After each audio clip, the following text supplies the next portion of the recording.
Assalamualaikum warahmatullahi wabarakatuh. Saya Nazrul Aziz. Hari ini saya akan berkongsi kepada anda panduan pengguna Kamus Dewan Perdana. InsyaAllah ini adalah siri pertama. Akan ada lagi beberapa siri berkaitan panduan pengguna Kamus Dewan Perdana. Suka untuk saya maklumkan kepada tuan-tuan dan puan-puan, video ini merupakan perkongsian ilmu daripada saya dan kita sama-sama belajar. Sekiranya saya ada menuturkan kesalahan ataupun memberikan fakta yang salah, saya mohon tuan-tuan untuk tinggalkan komen agar kita sama-sama dapat belajar fakta dan juga perkara yang sebetulnya.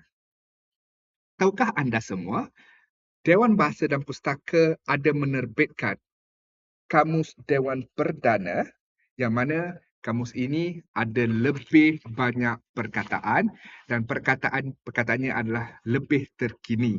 Dan kalau kita lihat, kamus ini lebih tebal dan juga berat. Di mana saya belajar tentang panduan pengguna Kamus Dewan Perdana ini?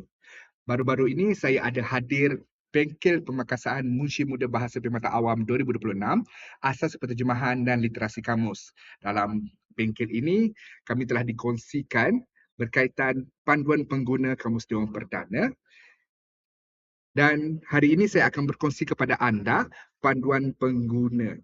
Dalam Kamus Dewan ini, di muka surat 21 Roman, ada dinyatakan mengenai panduan pengguna berkaitan entry dan juga sub entry. Jadi hari ini dua perkara ini akan saya terangkan iaitu entry dan juga sub entry.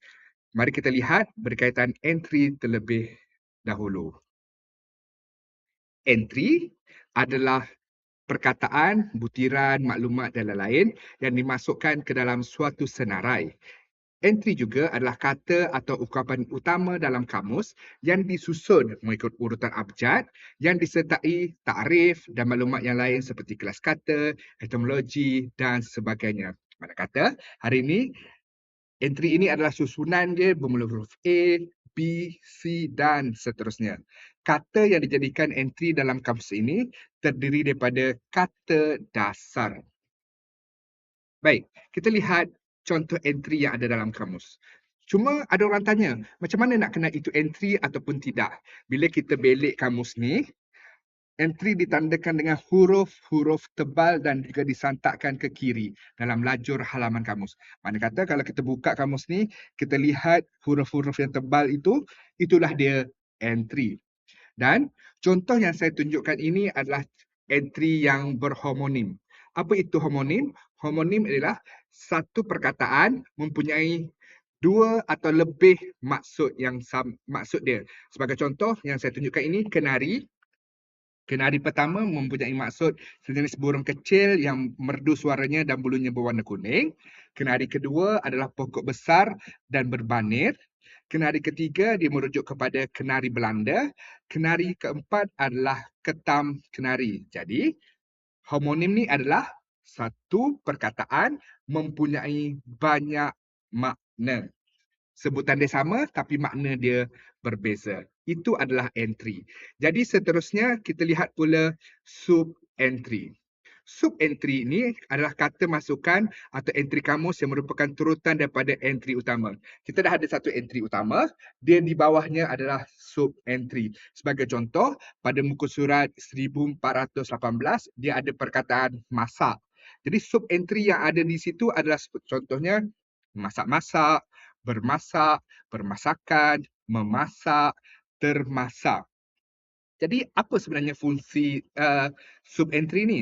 Sub-entry ni akan memperincikan makna. Dia memberikan makna yang lebih tepat dan lebih khusus, memaparkan variasi bentuk, menunjukkan bentuk kata terbitan, imbuhan ataupun gabungan. Macam tadi saya contohkan memasak. Dia ada, bila kita tambah imbuhan apa semua, dia akan jadi macam bermasak, masak-masak. Itulah contoh dia. Dan seterusnya apabila ada entry ni, rujukan kita lebih sistematik. Dia kalau kita nak cari makna kata tu, dia lebih teratur dan juga lebih tersusun. Jadi saya tunjukkan kepada anda contoh sub-entry yang lain. Kalau kat sini ditunjukkan contoh tahan. Jadi sub-entry dia ada tahan air, bertahan diri, bertahan larat. Susunan itu sangat jelas untuk kita dan sangat tersusun. Jadi, hari ini saya telah tunjukkan kepada anda mengenai entry dan juga sub-entry. Cuma ada orang cakap, dia belum lagi beli Kamus Dewan Perdana ni, macam mana nak guna? Ataupun macam mana nak cari maksud?